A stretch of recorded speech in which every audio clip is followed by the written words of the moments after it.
บ๊ายบายเดี๋ยวพอกันใหม่ ไปโอเคพี่น้องเอ้ยมาแม่มาผักนะตัวละตินหนีจะแต่หึงเลยเด้อมันกินนะใส่ตู้ไว้กันบอกกินกะใช้อีหยังอันนี้แมวโอ้แมวคือไม่นอนอยู่เทิงนี่โอ้คือใหญ่แท้ไงฟ้าแมวออกเพื่อนๆมันมาหายให้พี่รถมาให้บ่ไล่ติมันก็บ่คือแต่ว่ามันสิคือจักเทื่อเลยน่ะเฮาก็ว่าถึกได้เนาะลืมบ่าวเลยบ่มาหาเลยฮะเจ้าโอมาหาแล้วไอ้แล้วแหละเวียกแล้วเบิดเลยไอ้ก็บ่มาแหละไปยับไปมาหาคุณมี่นี่อันนี้บักบุญมีโอ้ท้องเอ้ยบักบุญมีกัดอันนี้มันกัดได้เนาะมันกัดบ่ได้เบิ่งมึงนี่เบิ่งคนมันหล่นเต็มหมดเลยส่งมานี่มันตะปูต่อก้อนแล้วก็เอาลวดมัดบัดมันจะสิอยู่คันบ่เทคานแล้วก็ก่อทับไว้บัดพี่น้องเอ้ยเนาะมันจังอยู่แต่ก็อันนี้ก็ข้างแรกนี่ก็เนาะเอาไม้ตัวนี้คือเส้นน้อยแท้ครับไปผ่าครึ่งบ่ได้เพิ่นซื้อมาแบบนี้เลยบ่คักได้แล้วได้เพิ่นครัวเลย2 เมตรคูณ2 เมตร50บ่แม่นบ่คักพี่น้องเอ้ยคือเพิ่นคือหมู่เจ้ามันก็เพิ่นก็มีพ่อมีแม่คอยเบิ่งคอยแย่งเฮาอ่ะบ่มีแม่บ่มีพ่อมีก็ซ้ำบ่มีนั่นแหละพี่น้องเอ้ยเนาะก็เป็นใจเอาก็คือไอ้บอกนั่นแหละเนาะเฮาก็ยืนด้วยลำแขนตัวเองนั่นแหละคอยสานคอยซาไปก็บ่คือหมู่แล้วเจ็บเป็นเอ็นอุ่นมาก็มีพ่อมีแม่ไปซื้อยามาให้บัดตัวเป็นเด้สมุดอ้ายบ่มาบ่มีเงินซื้อยาซะบาดนี้ว่าในนั้นซะพี่น้องเอ้ยผู้ใหญ่ใจดีตอนนี้ก็ไปแล้วครอบครัวแม่เย็นขอให้แม่เย็นอยู่ดีมีแห้ง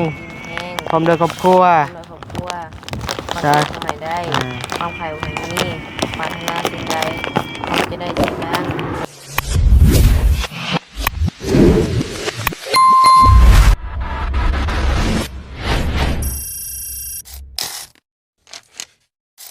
ไปเด้อวันนี้เด้อไปป่าเด้อโตมันยังแว่นน่ะของประตูนลืมอยู่นี่โอ้ไปป่าก่อนบัดนี้หลายมือเติบอยู่จากสิได้มาพี่น้องใช้โทรศัพท์คือข้างวะเอาเดี๋ยวพอกันใหม่นะพี่น้องเนาะไปซอยทั้งพี่น้องเมืองเซโปนก่อนพี่น้องเอ้ยจักเล็กจักหน่อยพี่น้องเอ้ยเนาะแจกของมดแล้วก็มาพี่น้องเอ้ยหาน้องน้อยคือเก่าเสียงยังดังกระจาดอยู่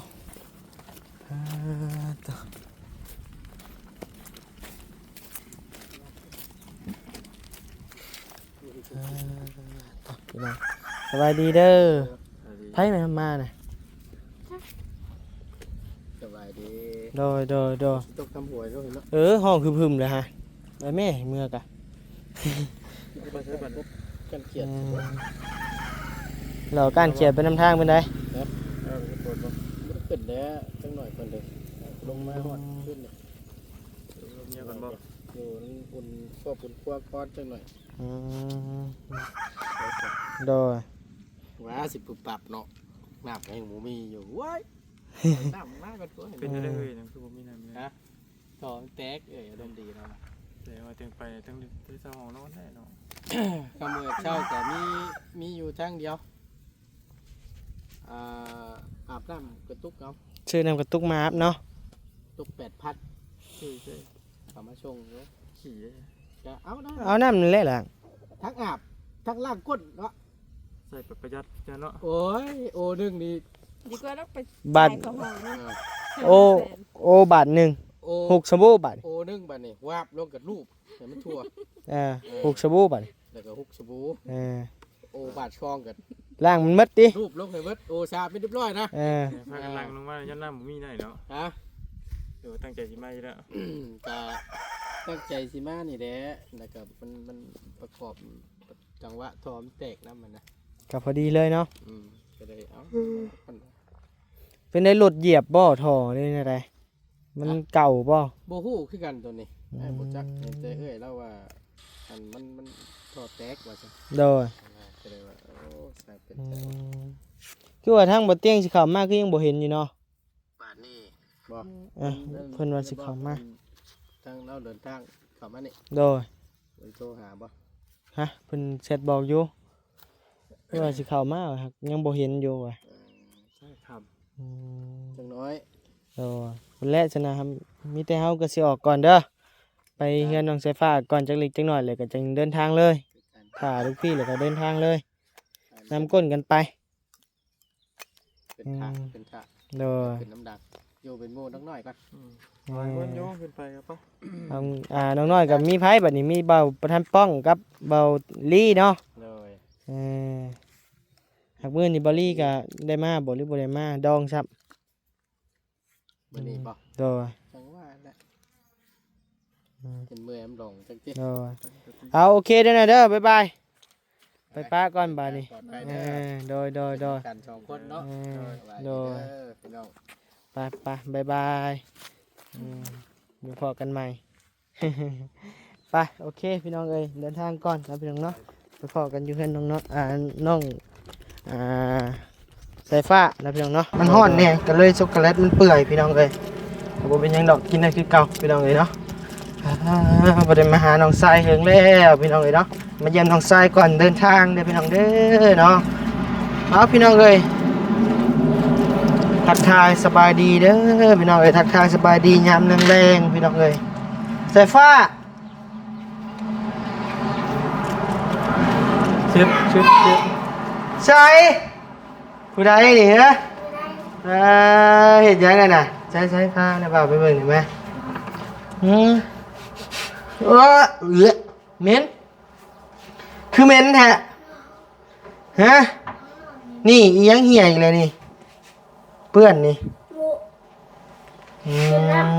เอาแม่เอามาผักนะตัวละตินนี่จะแต่หึงเลยเด้อมันกินนะใส่ตู้ไว้แอมบอกกินกะใช้อีหยังอันนี่ แมวโอ้แมวคือไม่นอนอยู่เทิงนี่โอ้คือใหญ่แท้ไงฟ้าแมวโอ้คือใหญ่แท้ไปเห็นเทิงเลยได้นี่แมวลงหาลงขึ้นลงได้ ขึ้นลงมาได้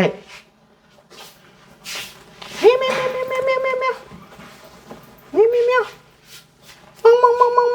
มองใช่โอ้ยตกใจดิมาใช่นี่นะแมวได้ยินเสียงเลยมาเลยแมว เป็นยัง ฮะ จะเป็นยัง เอิ้นแมว จะเป็นยังกี่ ตกใจอยู่เนาะมาจวดกันน่ะนี่สบายดีปะลุงเนี่ย สบายดีเลยมาลุง สบายดีปะลุงเนี่ยใส่ผ้า ง่วงเลย โอ้มันลงมามึงดูใหญ่แท้อันนี้โอ้แมวมันขูดขึ้นขาดเมื่อพูพี่น้องเอ้ยแมวมันขูดขึ้นเนาะปอใหญ่รีบมาหอบนี่น้องเอ้ย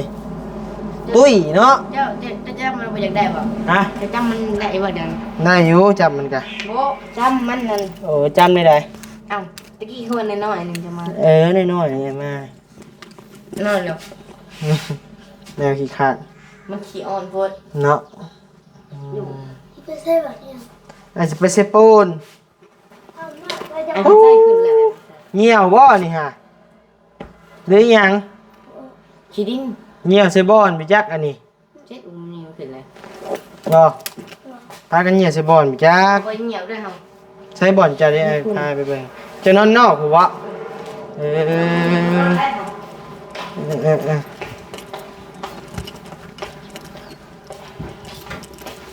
บ่นอนบุญทวีนี่หอมเว้ยใครแน่ได้พี่น้องเลยเนาะคักบนนอนบุญทวีแมวนี่บ่มักมาหาเจ้าเนาะแมวเนาะ ทำหายมัน หายบ่ ทำหายมันมาหา สัมพอแล้วจังบ่มาซะ มันขูดมือ สะอาดอยู่เนาะห้องจักกันเนาะปู่พี่น้องเอ้ย มือน้ำมันขึ้นบ้างหายมัน เอ บ่มาพี่มาหาเปล่าโตสายผ้าบ่สายผ้าหมู่บ้านเป็นยังเขาคือด่ากันบอกเป็นยังเขาด่ากัน นั่นนี่ ฮะ ด่ากันนะมาไปคืองัวป่าเขาออกเลยเดียวกัน เอางัวป้าจ่อหรือเกี่ยวยังกับหมดเบาไร เนาะออกทั้งฝุ่นบ่ได้ออกทั้งพี่ เอางัวออกทางพุ่นเนาะ ขึ้นมาหามันใช่พี่ เออ ขึ้นนี้เนี่ยแม่เบิ่ง เจ้าบ่ได้อยู่บ่ตอนน่ะ บ่เขาอยู่ห้องการบอกมันเลย เออ ออกมันออกเพื่อนๆลามันมาหาทั้งพี่ ลงมาให้บ่ไรติ มันก็บ่คือแต่ว่ามัน มันสิคือจักเทื่อเลย น่ะเฮาก็ว่าถึกเลยเนาะ พี่น้อง หัวมันบ่ได้ออกทั้งพี่เขาตื่นตั้งแต่ เจ้าก็คือฮู้แหล้วป้าเจ้ามันเป็นเพิ่นเป็นได้ป้าเฮือนครัวบ่น่ะ มันคือเงี่ยงซะแลงแง่งอยู่เลยเฮ้ยฮะ มันก็เงี่ยงสิงามไผเห็ดนี่หาม อันมาว่างมานุ่งเฮาไอ้นี่ โอ้คืออยู่โอ้เจ้าบ่ก่อนะเอาไปสนะปะไปพานะบ่าวไปเบิ่งหน่อยปะนะบ่าวก็ยังบ่ได้เห็นจักเทื่อได้ จะไปคนเดียวเต้ ฮะ จะไปคนเดียว ไปกับบ่ยาว นี่บ่ยาว เด้บ่ยาวที่รถโตเพิ่นมาเฮ็ดให้แล้วก็เฮ้ยไม่ยังนี่หามคือหนาแท้เอามันขึ้นหนาเดี๋ยวเขาปาดบุคาดบันนี้ขึ้นบนหนาแท้ว่ะเขาปาดบุคาดเอามาเห็นยังนี่หาม แม่นอันนุ่มนี่ ปั่นลม ไปล่มนะ โอ้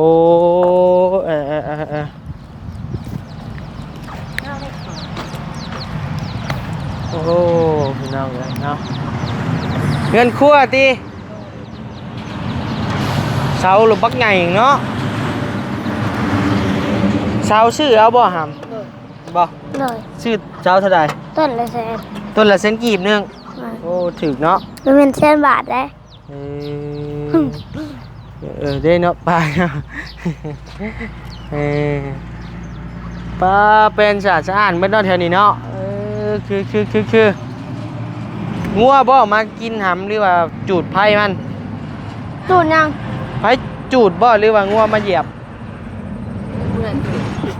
เจ้าจูดบ่ใช่ผ้า เหนื่อยมันจังเป็น แต่โคโรตี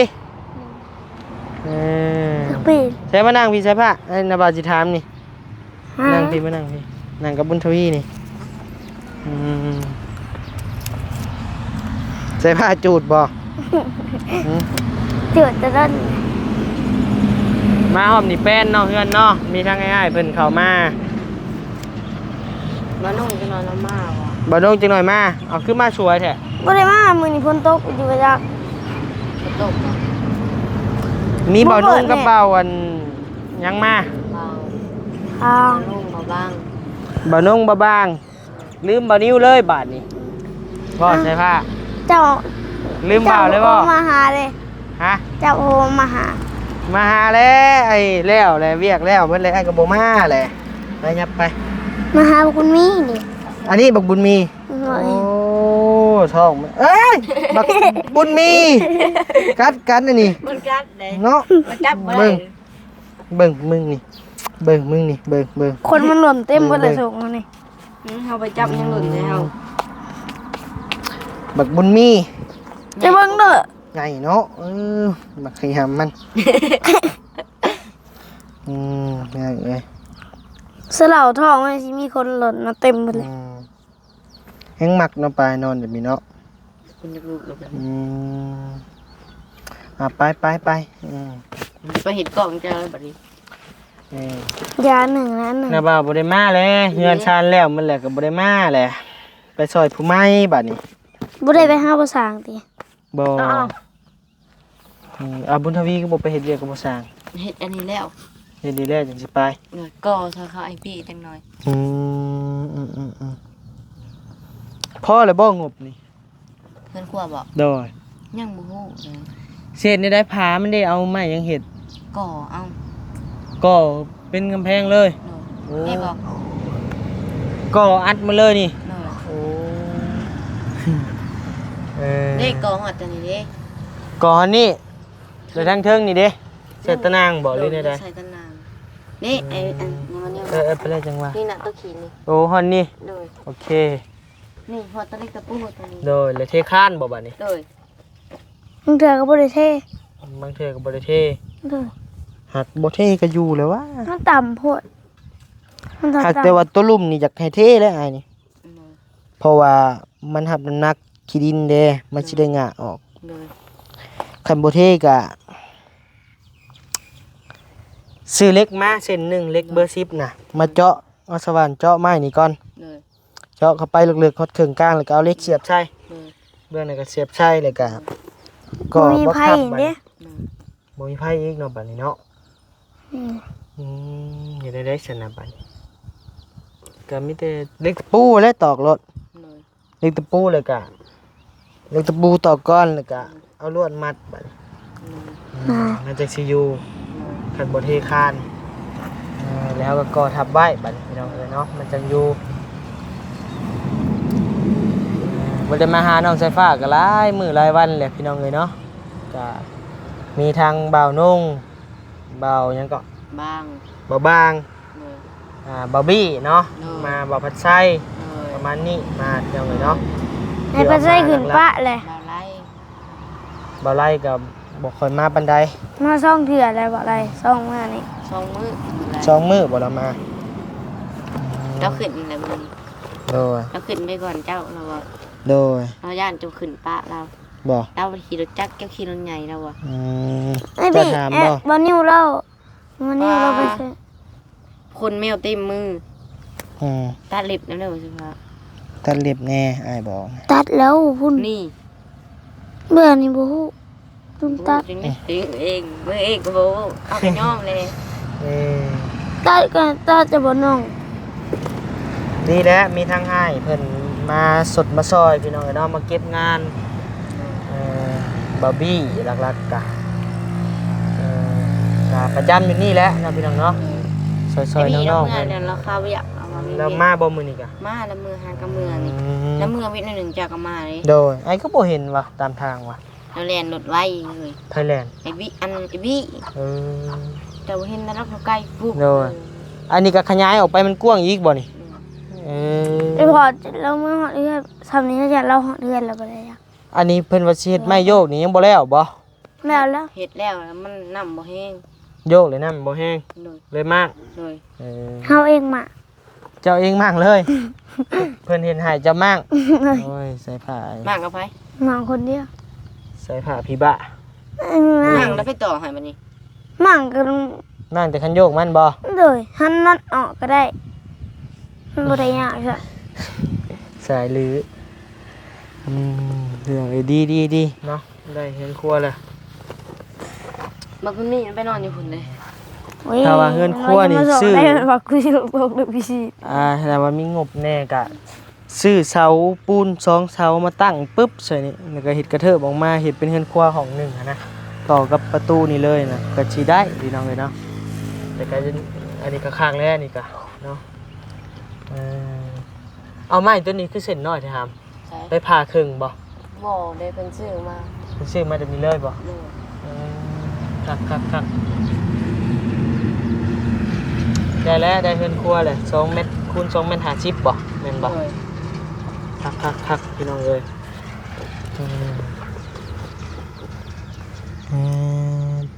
ได้เฮือนครัวดี ป้าขนมแม่จะมาผักให้เฮาตาต้อนเมื่อเฮาไปเมื่อลิงมุนซิโนแต่มื้อน่ะพุ่นเลยติ แม่น ป้า ให้จักอาทิตย์แล้ววะ ก็แยกจากอาทิตย์2เดือนแหละ จง ป้า เดือน2เดือนแหละ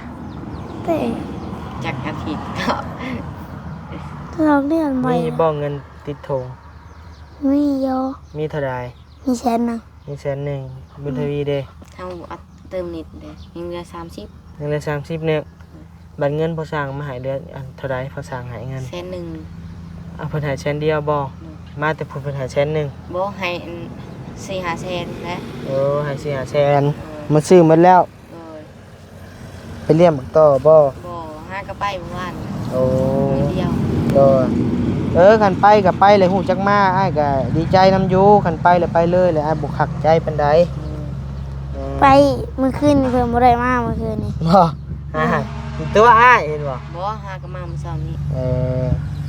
ไปแหละบ่ให้นอนคืนนะอ้ายอยากให้แบบนี้มานอนกับน้องคันนั้นไปฮะ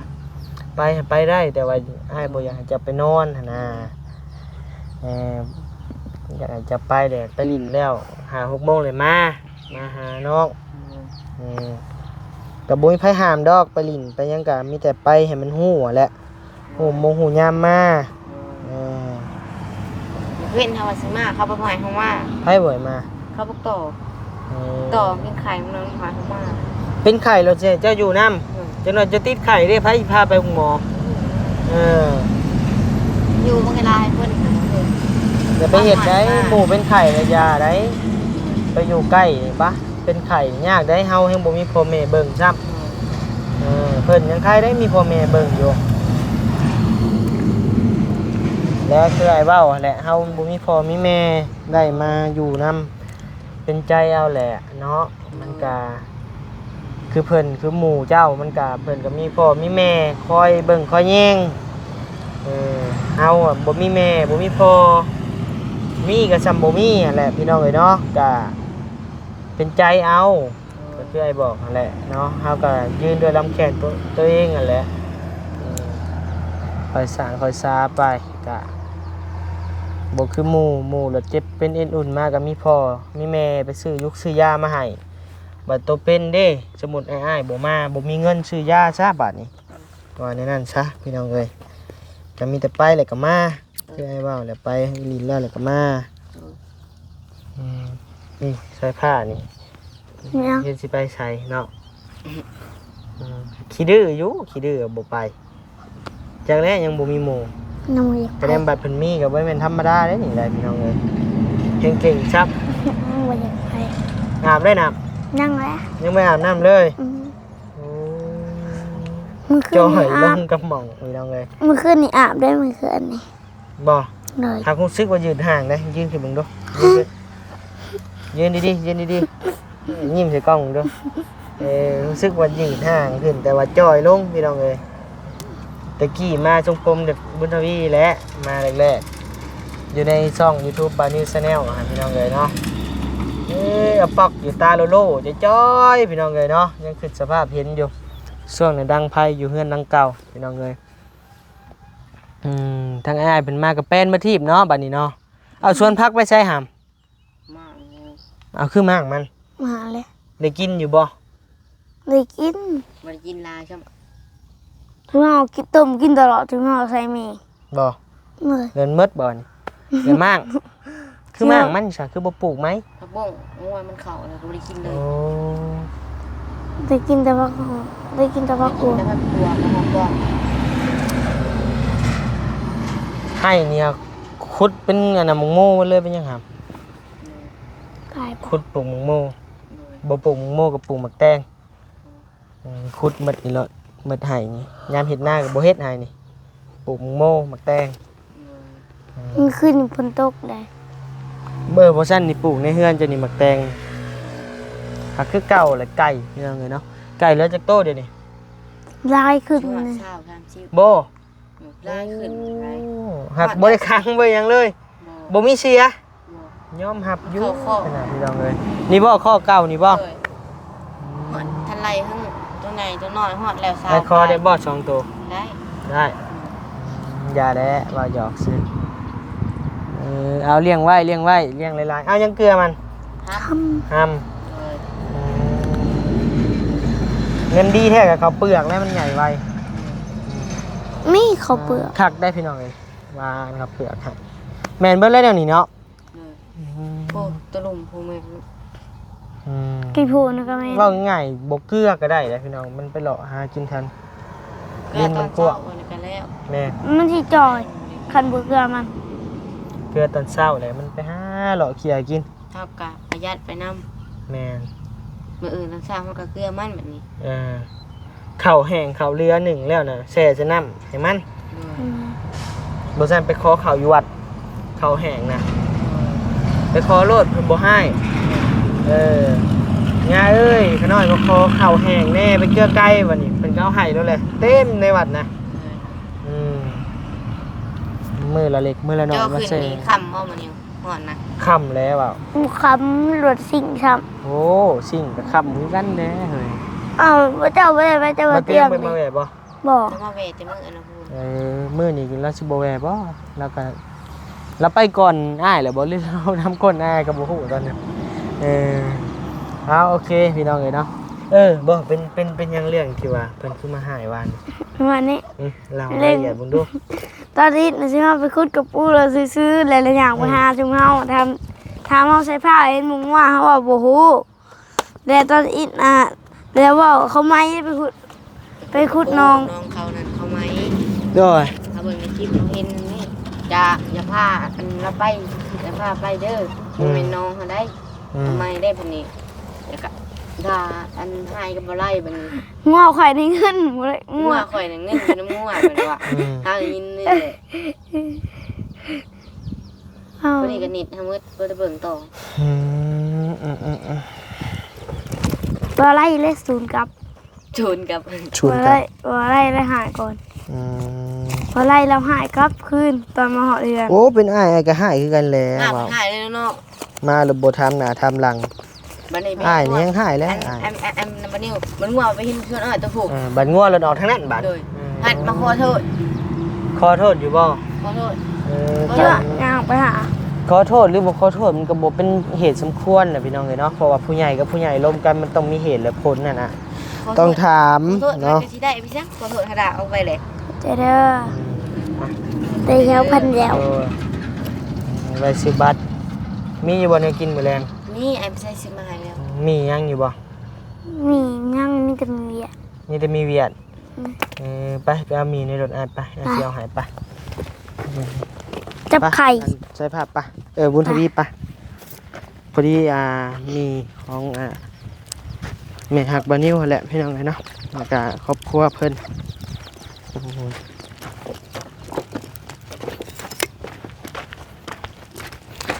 น้อง2คนนี่พี่น้องเลยเนาะ FC กะอย่าทิมอย่าป้าน้องเพิ่นเด้อว่าซั่นบ่ทิมดอกพี่น้องเลยเนาะน้องชาย2คนนี่พี่น้องเลย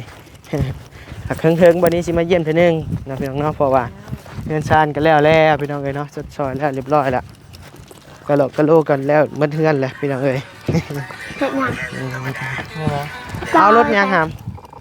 กินรถยัง ป้ามีแต่มีเต็มรถ เอารถยังสวัสดีด้วยเอารถยังหามเรียกเอารถ ยัง มีทุกรถบ่มีแต่รถจกกับรถถกดิน นี่แหละมันบ่มีแต่สวนจับชก บ่มีสิ่งรถจกสอบจกเอารถยังเรียกเอา เอาเลยตัวนี้ รถยำๆเนาะเดี๋ยวเสียเอาให้ ให้จะคือเปิดเพี้ยน มันเปิดเองมันมาพี่บัดนี้มาพี่ จก บ่มีแต่รถ เดี๋ยวเสียให้น้องไปแก๊สหนึ่งเลยอ่ะ มีอะไรนี่ก็ มาเอาน้ำไหมนักเด้อ มันยังไม่มัน มัน ยัง เปียก มีว่าขนมกินน่ะ บ่มีป้า มันถึกเปียกมืด จะมา เด้อจำถักคือขนมแล้วค่ะ กินบ่อันนี้ กิน จิงเอาคนละอัน เอาจังว่า ถ่าย นี่ ตูด นี่ทำมาคนละอัน เด้อ โอเคเอามาพี่กินหน่อยมาพี่แชะขอบมกขอบใจวะนี่ผู้ใหญ่ใจดี ใจดี ครอบครัวแม่เย็น พอไม่เย็น ขอให้แม่เย็น พอไม่เย็น อยู่ดีไม่แห้ง แห้ง พร้อมด้วยครอบครัว ครอบครัว